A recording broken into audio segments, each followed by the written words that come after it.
Hello and welcome to the Pots and Trowels podcast with me, Martin, Jill and Sean. Hi. Hello, how are you doing? Later in the show, we're going to hear from Sarah Poll, who's head of show development for the Royal Horticultural Society. And we need to say thank you to our friends at Plant Grow, who are based in Norfolk, and they produce a range of mulches, composts and plant foods that are made in a sustainable way, organically with plant material. And I'm going to be answering a few gardening questions. I've got a few jobs for you to do as well. But first of all, let's hear from Sarah, who I caught up with back in the autumn.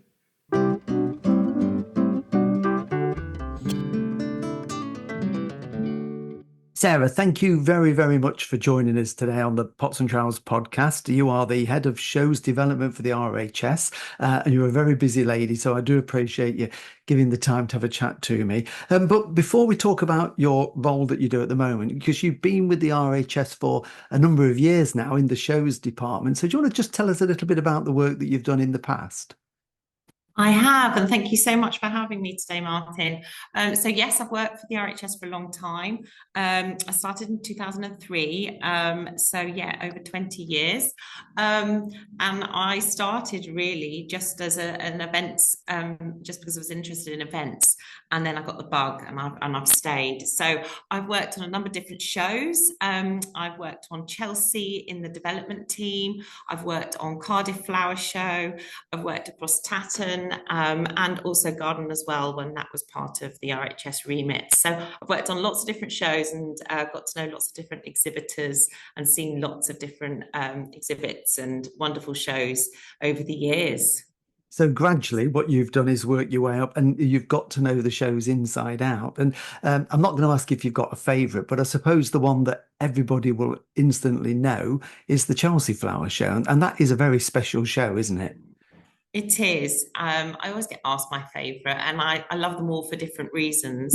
I love Hampton because it's on my doorstep, but Chelsea does have a very special vibe to it. There's something quite special. I love being on the showground first thing in the morning or last thing at night when nobody else is there. But it's pretty special, and there's a lot of planning that goes into making such a fabulous event. So we're recording this in the autumn. Chelsea Flower Show is always about the third week in May. So I would think plans for 2025 are already well on the way, aren't they, for Chelsea? We're well underway, which is really exciting. Work happens, it's really on a 1.5-year cycle. Applications for show gardens go out before the show's even been that year. So we've just had lots of garden panels. So all of our show gardens are in for next year, and they're busy planning, sourcing their plants and getting everything sorted. So that's really exciting. And literally just this week, we've allocated our marquee. So all our nurseries this week know that they're in the show. So yeah, we're the show's nice and full, and it's a bit of a jigsaw puzzle at the minute trying to fit everybody in. I bet it is, isn't it? All to get them in that marquee, because it's quite a limited site, isn't it, Chelsea? You can't expand it. You're limited to what you can do. Now, we are going to have a chat about some changes within the shows in the second part. But before that, what does your job, head of shows development, entail? Because you sort of sit over the shows team. So what is your sort of role doing that job? My role really is to sit across everything. So we've got our own specific teams. So we've got our Chelsea team, we've got our Hampton team, and next year, excitingly, we've got our new show at Wentworth. So we've got a Wentworth team. Also, that comes under me is judging as well. So really, the shows teams are really passionate and own their own shows, but it's my job to make sure we've got synergy across all of our shows, to make sure that we're happy with the content that's coming through and keep an eye on everything, really. Yeah, which is an exciting job to have, isn't it? Because, you know, as you say, you've got individual show teams for all the shows that are working on theirs, but you see everything that is happening and can bring it all together. And it must be quite challenging because shows have to change and evolve, don't they? Which is, say, what we will talk about. But, you know, even Chelsea, which has been there for over 100 years, it has to change and evolve as time goes on. And that must be quite difficult, thinking of new things and keeping it in the eye of the public. Definitely, and it's really important and something we were really working on now to make sure that our shows are inclusive, and that we're keeping up with current trends in horticulture. My background isn't horticulture, but I work with a lot of people in horticulture. I'm at Wisley today and just had a plant health meeting this morning, for example. I'm up here with the trials teams a lot, so it's really keeping our foot on the pedal. A lot of what happens at our shows is driven by the exhibitors, what applications we get in, but one of our big themes for 2025 across the whole of the RHS is urban. So every show will have a little nod to urban in their shows next year to put in that theme. All right, it's all exciting. It really is. So what we're going to do, we're going to take a little break now. We're going to come back to you and then we're going to find out about all the very exciting things that are happening within the shows. And I might even ask you what your garden's like at home. I'll speak to you in a minute. See you in a minute.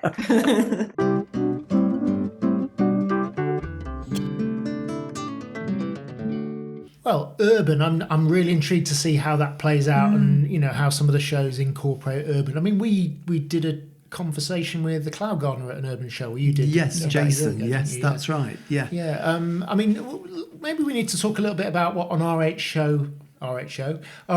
show looks like. What, you know, what happens at one? Do they take a long time to sort of build? All that Yeah, they can do. I mean, they've been doing shows, the RHS, for a long time. I mean, they formed in the 1800s, and they used to do mainly shows in the Westminster Halls, which is Vincent Square, where the RHS headquarters are, and they would have monthly shows in the City of London. So they would be plant collectors that bring orchids one Very week. urban. Yes, exactly. Fruit maybe another. So they went on through the year. So their first big show that they did is the one that everybody's heard of, is the Chelsea Flower Show. And that started in 1913. In fact, we went to the centenary show in 2013 when they had a celebration.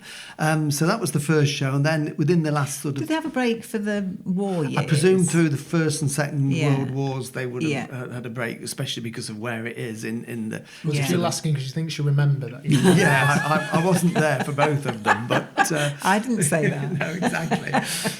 But then over the last sort of 30 years, they've done more shows. So then along came the Hampton Court Palace Flower Show, which is a big show. Tatton Park came along up in Cheshire. They've had Chatsworth, Cardiff. So they've done various shows. But at the moment, it's the three main big shows that they do. So Chelsea, for example, is in the grounds of the Chelsea Royal Hospital, where all the old soldiers live there in their red tunics. They look very smart. And they will start the build, I don't know exactly, but it will be several weeks before the show. So the show is always the third week in May. So I would think sort of, you know, by early April, contractors are on because they have to put all the marquees up. The other shows like Hampton Court and Tatton, they're on parkland, so they would have to put metal roadways down, all the electrics, all the plumbing, the drainage. So it's almost like building a village that they have to do. So yes, it takes several weeks to get the show ready for the public when it opens. And of course, the show gardens take a lot of time to create. You can't just rock up a couple of days before, can you, and build a show garden. That's right. Yeah, I mean, they'll be, you know, again, a couple of weeks before the show opens, probably even longer than that. And they build the show gardens as if they're building a permanent garden in your garden. It's not sort of polystyrene walls and slabs laid on sand. They are built properly. And that's part of the judging. The construction is judged that it has to be done permanently. And the great thing now, though, is instead of just demolishing them, they're all repurposed. They're given to charities or the plants are sold off. So they have to have a second home after they've been at a show. I know that I filmed with the MND, the motor neurone disease garden, about 15 years ago, and Stephen Hawking was involved in that. And they built it before it got to Chelsea. It was built, so presumably they all do this. They build it to make sure everything kind of works, and then they dismantled it and brought it and rebuilt it at Chelsea. Well, were you there? We filmed at Chelsea many years ago. Was it with you? Were you there? I'm not sure. I filmed with you. I've filmed there 2 or 3 times, but I think with someone else. Somebody else. Oh, well, John and I filmed down at Chelsea because we filmed on the garden that was one of the famous rugby players. It was when it was all the big rugby going back 25 years ago. Is it Martin Johnson? Oh, yeah. The rugby player. And we interviewed Martin Johnson. and because he's a big lad, isn't he? And I remember greeting him and saying, "You're a big lad," and he was up there and I was down here. I bet the cameraman loved that. They did. We interviewed him on a garden, and he was a lovely, lovely chap. So yes. It's a lot of fun, but also it's a very busy time. It's a very stressed time, isn't it? Any of those shows can be. Oh, absolutely. And there's a show circuit, because as well as the RHS shows, there's all the independents. So you've got your Harrogate shows, your Shrewsburys, your Malverns, Southports, and they all fit into a calendar. So the exhibitors, the nurseries especially, will have a program of shows, and they'll go from one show to the next to the next to the next. And you're following them most of and the I'm time, following them round as we go. Yeah, exactly.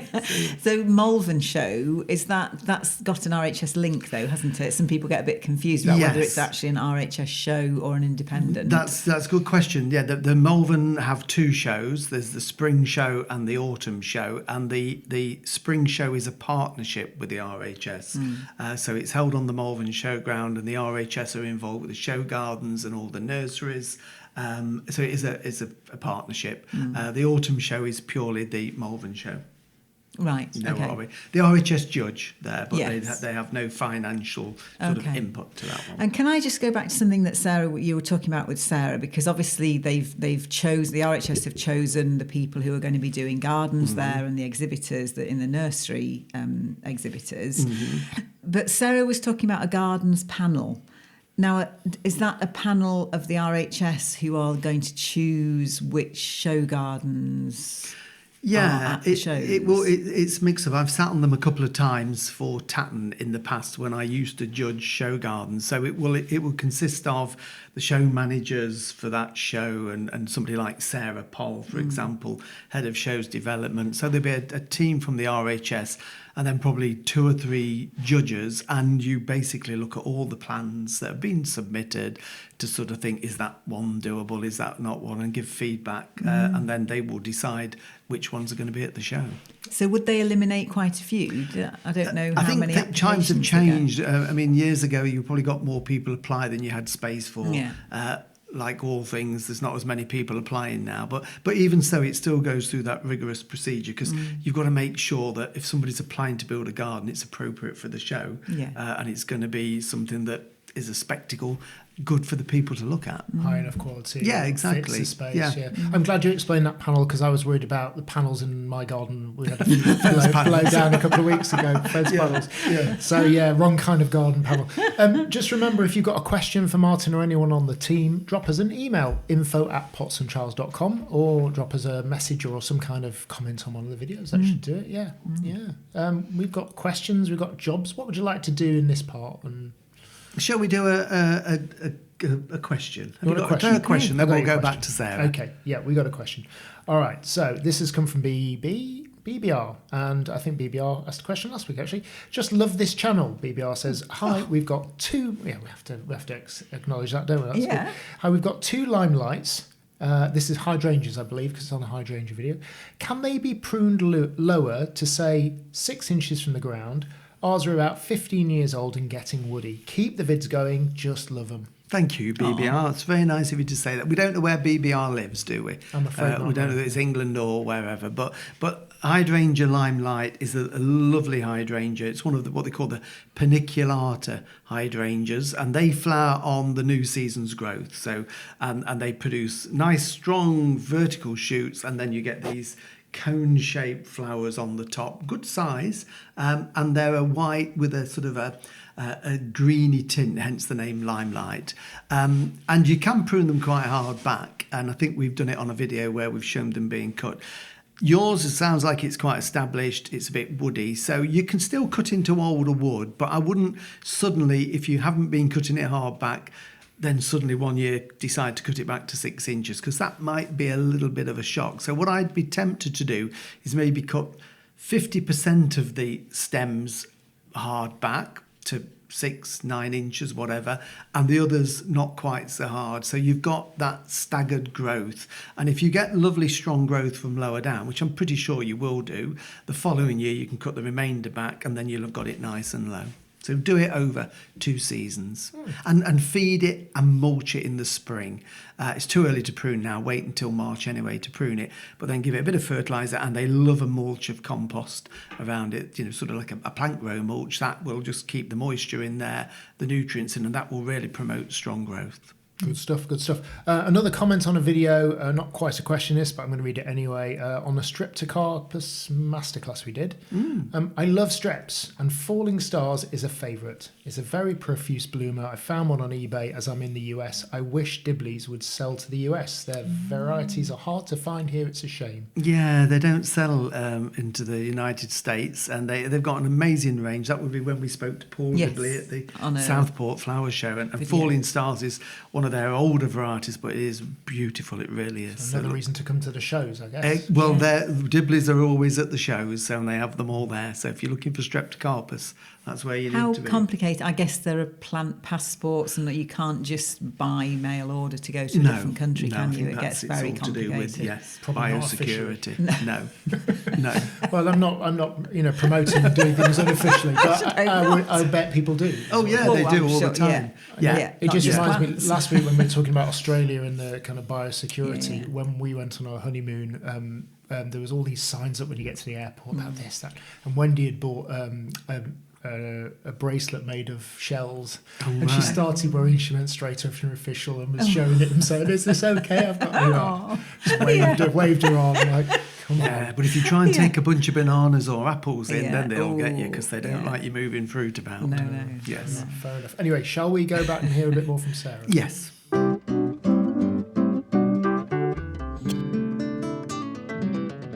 Sarah, you've talked about the shows that have been happening, but you mentioned a new name in part 1, which was Wentworth Woodhouse. And there are changes happening within the RHS at the shows. So do you want to just run us through what you're allowed to tell us at this point that's going to be happening over the next few years? Yes, I snuck that in there, didn't I? Yes, so really excitingly, when we've been at Tatton Park in Cheshire for many years, and we will be back there in 3 years' time. But in 2025, we're going to Wentworth Woodhouse, which is a really exciting venue in Sheffield, near Rotherham. It's totally new for us, and the team at the minute are very busy planning. They've just had site visits this week, are planning a totally new show. So what's exciting about the venue is that we've got the use of the house as well. The house is absolutely stunning and has been recently opened only in recent years.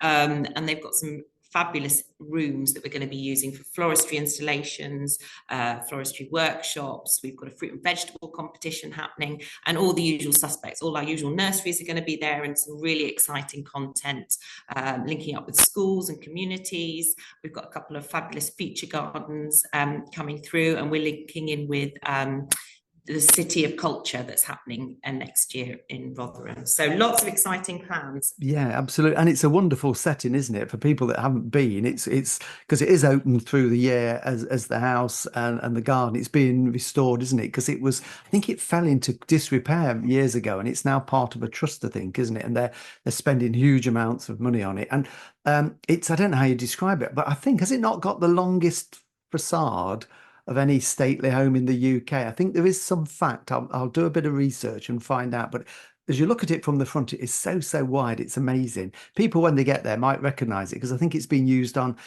quite a few period dramas over the years. So it that's has. Downton Abbey's in there. It's been used in lots of film settings. Exactly. And I think The Crown has filmed it as well. I've got the book Black Diamonds because I'm reading up. I need to gen up on my history, but it's an incredibly stunning venue. Yeah, no, it's got a lot of history to it, definitely. So that's Wentworth Woodhouse next year, and then it's going to change the year after as well, isn't it? Is it going to go into a 3-year cycle?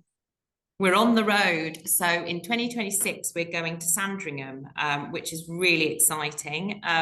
We are a totally new show there, much of the same content in terms of our nursery. So all our usual staples were there, but really pulling on the sustainability theme at Sandringham. But yeah, we're really excited. So we're working on that already for the following year, and have had lots of interest of people wanting to come and do show gardens and feature gardens with us there. Yeah. And then also we will have our urban shows coming through as well. So we're now planning another urban show for 2026. So that'll be in the north in September 2026. Excellent. And for those that don't know where Sandringham is, it's in Norfolk, isn't it? And it is the one of the private estates of His Majesty the King, of course. So it'd be lovely, wouldn't it, if, you know, Charles and Camilla were to have a wander through the show. Yeah, I think that's what we're all hoping. I hope and he's so. very excited to have us. So Yeah. I hear. Yeah, no, I gather that as well. So no, that'd be great, because he's a really keen gardener, isn't he? He loves his garden, so I'm sure he'll want to be there. So all these changes are happening, and then the year after that, it will go back to Tatton. So it will then be on a 3-yearly cycle, won't it? Tatton, Wentworth Woodhouse, Sandringham, and then back to Tatton. So I think that's exciting. And Hampton Court, which is a really established show, that is also on the move, isn't it? In a couple of years' time. It is. So, yeah, in fact, this year will be our last year at Hampton Court for 2 years. And then next year, no, I'm wrong with my years. I'm so busy planning ahead. So Hampton 2025 is still in place. But then in 2026, we're going to Badminton. So that'll be a new venue for us as well. So that will be a big year. We've got 2 new venues that year. Exactly, and then we'll be back at Hampton the following year. So, which I think it's a good idea, isn't it? Because it spreads the shows around different regions of the UK, gives it a different setting, it attracts a different audience as well. So I think it's really exciting times ahead for the shows. Now, you mentioned as part of your job as head of shows development, you also oversee the judging. So judging is a big part of the shows, isn't it? Not only in the floral marquee with all the amazing specialist nurseries, but the show gardens. And that's a really important part of the RHS shows, isn't it? The judging. It's so important, and it's really exciting. We've just had our review meeting this week, haven't we, Martin, to kind of look through the whole year and how it's all gone. But yes, all of our shows coming forward will be having judging attached to them. For our exhibitors, it's so important. They can put that stamp of quality on their work. They can pop it on their website, and getting a gold or a good medal at one of our shows really is something to be proud of. So we're really proud of the work we do with our judging team. It is a prestigious award to get an RHS medal, isn't it, at any show? And finally, then, before we let you go, because I know you're very busy and you've got meetings today down at Wisley, the RHS garden in Surrey. Do you ever get any time to do anything in your garden? I do. I love my garden, and I think everyone says it, but as soon as you get your own garden, you get that passion, don't you? So I've got a big garden, which mostly my 2 boys play a lot of football in, but I do have this one area that is my area. I don't let footballs go anywhere near it. So at the minute, it's I've got a few bits of colour in there. A few cyclamens coming through and fuchsias still looking colourful, but yeah, I love my garden. I mowed the lawn only the other week, so it's still looking quite green. Well, the autumn this year has just been astonishing, hasn't it? The autumn colour's been amazing. It's been quite mild, so things are flowering. Still that would normally have finished. We've got all sorts of flowering plants in the garden that normally by now I'd be thinking of cutting back. So it's certainly the seasons are changing, and this autumn's been very mild. So right, well, I'm going to let you disappear. Thank you very, very much, Sarah, for joining us. Look forward to hearing all about or being at the RHS shows next year. If anybody wants any more information, can they find all of that on the RHS websites? It's all on the website, and our tickets are on sale. So pop on there and have a look, and there'll be more and more information coming through about our shows next year. Thank you so much, Martin. Thanks, Sarah.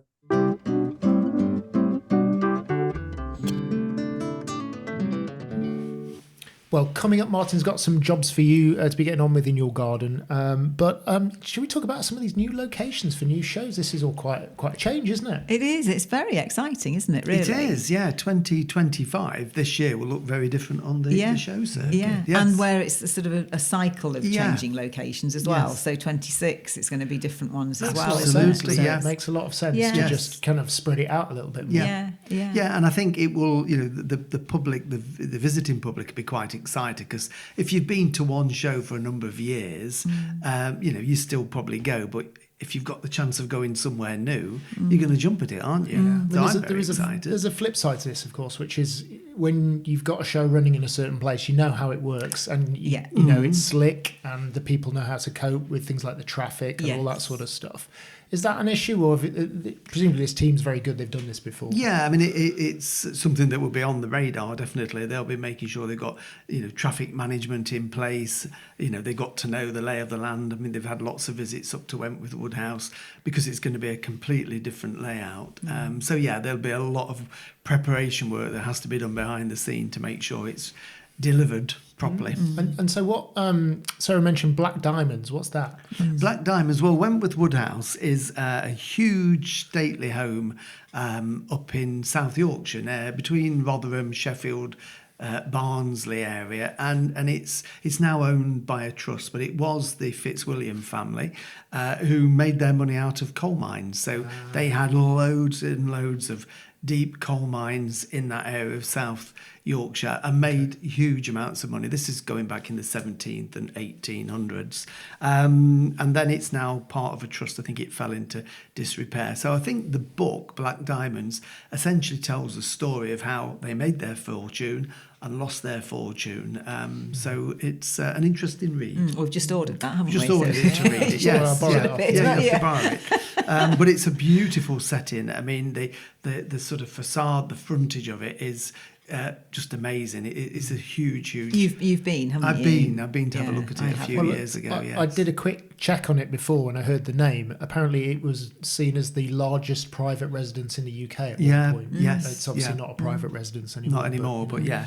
So yeah, that will be. I mean, it'd be a wonderful setting for it, and I think they're going to use the house as well. And then the one after that, the year after, of course, is very, very exciting. How excited are Very you about this? I excited. should just say, Martin is one of the biggest royalists ever. So to have that connection to Sandringham is going to be so exciting. Well, it for is, you. yeah, because Sandringham, of course, is the private residence of the king or the monarch, whoever's the monarch. Well, if he's on holiday or he's got because duties in London. I'm sure he'll be there one day because I think so too. It's the same dates. They do a Sandringham show anyway, and it's taking this. Sandringham show is a one-day show in July. This on every third year when it's going to be there will essentially expand it to 5 days instead of one, and the king historically goes on the first day. So I'm hoping he'll be there. I'll drop him a little note. Let me make a little note to the king. Well, to he's remind probably him. watching Pots and Well, Trowels. probably is, so actually, we'll see you there, sir. Yeah.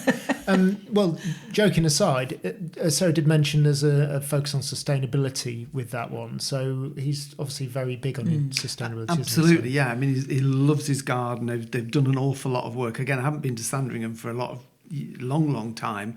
I can't remember when we last went to Sandringham. It's probably 30 years ago. It's in Norfolk, isn't it? It's in Norfolk, and it is open to the public, obviously, when the family aren't there.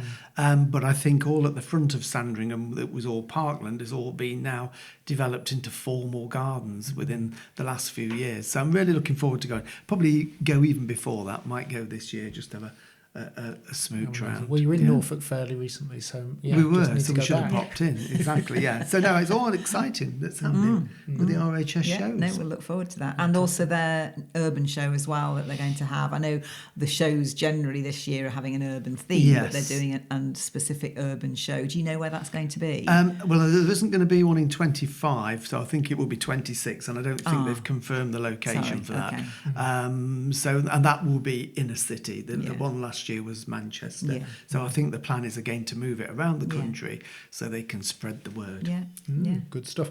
Have you got some jobs for us for this week? I've got a few jobs, Sean. So if the weather's fine and you feel like getting out and doing something, I love pruning at this time of the year. If you get a lovely dry day and a bit of sunshine, it's just nice to get out with your secateurs. And it's perfect time to do a bit of winter pruning on wisteria. So if you've got a wisteria of a pergola or trained against a house, now's the time to make sure that those shoots that you probably pruned in August, September are shortened a little bit more, just to a couple of inches. So it keeps it nice and tight and flat to the wall, or trained over the pergola, and it's on those little shoots that we call the spurs that the buds will develop this spring to flower in May and June time. So that's something you can be doing, just tidy it up. And if you've got a greenhouse, make sure that your pots, your seed trays, your propagators are all clean. So if you get a wet day, Jill, you'll be in the greenhouse doing a bit of pot washing, let them dry. What's the best way to do that? Do you need some sort of disinfectant, or is just I just washing up liquid? I just use a bit of washing up liquid and maybe a little bit of disinfectant in some warm water. Okay. Let them soak, just swill them around to get rid of any compost on there, but any spores, and then let them dry, and then they'll be nice and clean, ready for when you start your seed sowing and taking cuttings. If you're going to do any changes as well, we're going to do some changes in our garden, or finish bits off, change bits that we did 2 years ago, just tweak them. I like to I have to say, this is the first I've heard of this. Yes, well, I thought I'd break it to you gently. It's a good idea now Sneaking things in for the podcast. In front of witnesses. Yeah. Just to plan these things in your head, because it's, you probably don't be doing this sort of work for another month or two, but get it all worked out in your head and that type of thing. And if you are a digger, I know lots of people don't dig their veg plots now, they do the no dig, but there's still an awful lot of people that like to do their winter digging. Good time to do it while we're getting frosty weather. Turn that soil over, incorporate lots of organic matter, and then the frost will weather it down, especially if it's clay soil. So loads to be getting on with. Might be a bit cold, but wrap up warm and you'll be fine. Good stuff. Just remember, if you've got a question for Martin or anyone on the team, I don't know why you'd ask me a question on this gardening podcast. But you can always ask a question on the technical side, because if you want to know about the recordings and filming and editing, Sean's your man. So if you do have a question, drop us an email, info@potsandtrowels.com, or just put a comment on one of our videos. And comments on videos is where I'm going next. That was a seamless link. Oh, wow. Yes, good. So a couple of podcasts ago, we had our fireside chat just before Christmas. Yes, we did. Feels like it was last ages year. ago. But we've had a few nice comments on it, so I thought I'd read them out and give a shout out to the people who were kind enough to comment. So Nicola said, "Love this. Thanks for sharing." So that's quite nice. Thank you, Nicola. Unexpected follow through, which is a username I don't understand. Oh, right. Wonderful content from a wonderful group of people. Honestly, with everything going on in the world, it's stuff like this that gives us hope.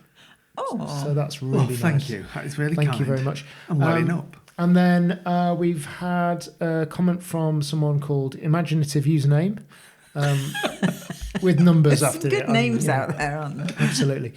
Lovely video. I remember watching Martin's segments on EMT when I was a kid. For those who maybe didn't see the video, EMT is East Midlands Today, our regional BBC TV show. I also remember reading him in my granddad's gardening news back when it was a newspaper. In black and white. I actually got my picture in one edition when I was about 5, and they came to the Springfield Flower Show near Spalding. Sadly, that show no longer exists, but I still can recall the fragrance of the bulbs in the marquees. Oh, lovely. Oh, that's really nice, isn't it? Thank you very much for your comment. Thank you. And you have obviously had an imaginative username there. I don't know how to say that properly. And then we've had a couple of other comments. Somebody thought that the flowers for the wonderful wedding, which is the video you did over in Australia, was beautiful. Thank you. And somebody else has commented on a completely different video, Barnsdale Gardens, a great garden I will be visiting. So it's really nice to hear all your comments. We appreciate any comments. They don't have to be questions. It's nice to hear that you're enjoying what we're doing. Yes, and there are people out there listening. We're not just talking to ourselves. A couple of them anyway. Yes. So that's all our family sent messages in. So. Yeah, thank you, family. Family and friends. Yes, and obviously, if you want to make a comment that has an impact on the podcast, if you leave us a review, then that helps the podcast providers know to send us out to more people. But as Martin and Jill and I have mentioned before on the podcast, please do share us with your family and friends. Tell everybody about it, please do. Yeah. And we can double our listening to 4 people. Yes. So thank you very much. That's about it for today. Yeah, it is. We'll be back again next week. So see you then and carry on gardening. Keep gardening. Bye.